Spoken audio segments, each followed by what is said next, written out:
उसके बाद इस देश में आखिरी कोई प्रधानमंत्री था जिसने गोरक्षा का कानून बनाने का प्रयास किया, वो थे श्री अटल बिहारी वाजपेयी, जिन्होंने सवेरे सवेरे लोकसभा में एक विधेयक लाया और शाम को उसे वापस ले लिया। क्यों?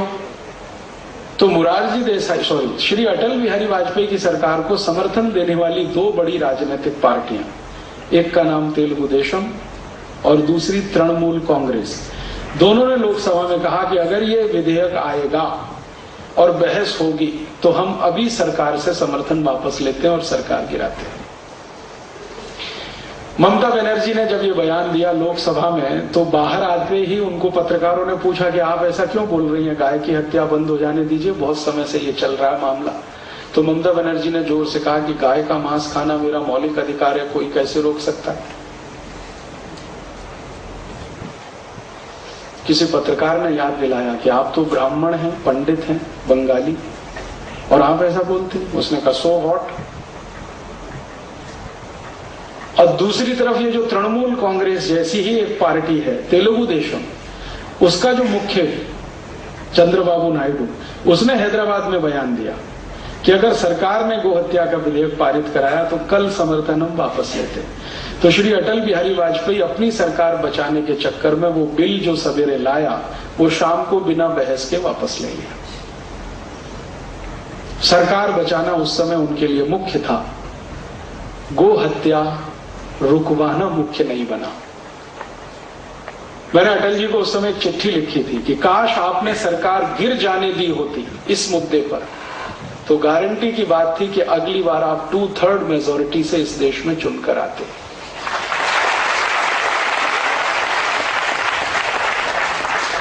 क्योंकि गो हत्या का विषय भारत के 80 करोड़ लोगों का, 85 करोड़ लोगों का हृदय का मामला है, हृदय से जुड़ा हुआ विषय। लेकिन वो इतनी दूरदर्शिता नहीं दिखा पाए और वो सरकार भी गई और गो हत्या तो खैर आज तक हो ही रही है। तो ये आजादी के बाद की कहानी है। इतनी बार कोशिश हुई लेकिन संसद में आज तक कानून नहीं बना। कारण क्या है इसके पीछे? इस पर आजकल मैं थोड़ा खोज कर रहा हूं। क्यों संसद में कानून नहीं बनता है? क्यों कुछ सांसद खड़े होकर चिल्लाने लगते हैं जब भी ये विषय आता है बहस के लिए? हमारे भारत में राजनीतिक दलों में ऐसे कई नेता हैं, ये बात कहने के लिए आप मुझे माफ करेंगे, हमारे राजनीतिक दलों में ऐसे कई नेता हैं जो गाय का मांस बेचकर अपना धंधा चला रहे हैं। कई नेता हैं ऐसे।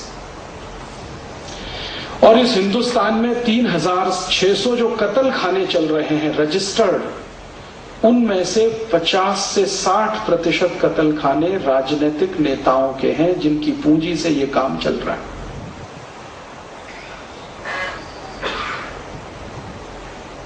तो जब भी गोहत्या का विषय आता है संसद में, चिल्ला के खड़े हो जाते हैं, कहते हैं गोहत्या रुकनी नहीं चाहिए, और उसके विचित्र विचित्र तर्क देते हैं, कुतर्क करते हैं।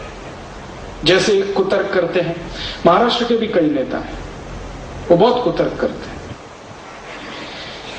उनमें से एक नेता तो वर्तमान में कृषि मंत्री हैं। उन्होंने एक बार कुतर्क किया कि गाय की हत्या अगर हमने रोक दी तो गाय की संख्या इतनी बढ़ जाएगी, उनको रखेंगे कहां? ये बयान श्री शरद पवार ने दिया और मुंबई में दिया, प्रेस कॉन्फ्रेंस में दिया। सौभाग्य की बात थी कि वो दिन मैं मुंबई में था जिस दिन उनका ये प्रेस कॉन्फ्रेंस में स्टेटमेंट आया। अगले दिन वो बयान की कॉपी लेके मैं चला गया मिलने उनसे। मैंने कहा कि आपने ये कहा है कि अगर गाय को हमने बचा लिया तो इनकी संख्या इतनी बढ़ जाएगी, इनको रखेंगे कहां? आप क्यों परेशान हैं? आपके घर में रखने नहीं आ रहे हैं हम, इतना तो पक्का है। और अगर आपकी बुद्धि इतना ही काम करती है कि गाय को बचाने से उसकी संख्या बढ़ जाएगी, तो यही तर्क मनुष्यों पे भी लागू हो जाता है। सीधे सीधे से लागू होता है कि मनुष्यों को क्यों बचाया जाए, इनकी संख्या बढ़ जाएगी। तो इसका माने मनुष्यों की संख्या कम करने के लिए कत्ल करवाइए इनका। तो उन्होंने दूसरी बात कही, चारा कहां से लाएंगे, चारा कहां से लाएंगे। तो मैंने कहा भगवान ने इस देश में व्यवस्था ऐसी की है, आप क्यों परेशान है उसके लिए। भगवान की व्यवस्था में आप क्यों दखलंदाजी कर रहे हैं। भगवान ने इस देश में जितनी भी फसल दी है, जितनी भी फसलों के बीज हमारे पास हैं, 1400 किस्म की फसलें भारत में होती हैं, पीक, गेहूं, चावल, जवारी, तुअर, उड़द, मूंग आदि आदि। हर एक फसल के 3 हिस्से हैं, हर एक पीक के 3 हिस्से हैं, हर एक पौधे के 3 हिस्से हैं। ऊपर का एक हिस्सा है वो मनुष्यों के लिए है, पक्षियों के लिए है। बीच का हिस्सा है वो सब पशुओं के लिए है, और अंत का जो जड़ वाला हिस्सा है वो धरती माता के लिए है। प्रकृति की बनाई हुई व्यवस्था है, इसमें आप क्यों परेशान है कि चारा कहां से आएगा। हिंदुस्तान में 77 कोटि किसान खेती करते हैं, और 77 कोटि किसान में लगभग 7 कोटि किसान जवारी पैदा करते हैं। जवारी का बहुत थोड़ा सा हिस्सा मनुष्य के काम आता है। जवारी का पूरा पेड़ अगर आप गिने तो उसका मुश्किल से 10% हिस्सा जो ऊपर का होता है वो मनुष्य के काम का है। बाकी का 70 से 75% हिस्सा वो गाय के काम का है, भैंस के काम का है, पशु के काम का है। तो चारे की कमी कहां से आई।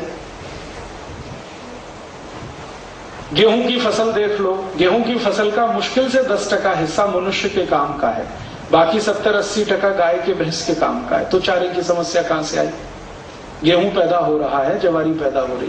चावल की फसल का बहुत छोटा सा हिस्सा मनुष्य के काम का है, बाकी जानवरों के काम का है। तो चारे की कहां कमी है इस देश में। आप क्यों परेशान हैं। फिर उनका तीसरा कुतर्क, गाय बूढ़ी हो जाती है तो क्यों पालना। तो मैंने कहा आई भी बूढ़ी हो जाती है, उसको क्यों पालना। कहते आई अलग है, गाय अलग है। मैंने कहा मेरे लिए तो आई और गाय दोनों एक ही जैसी,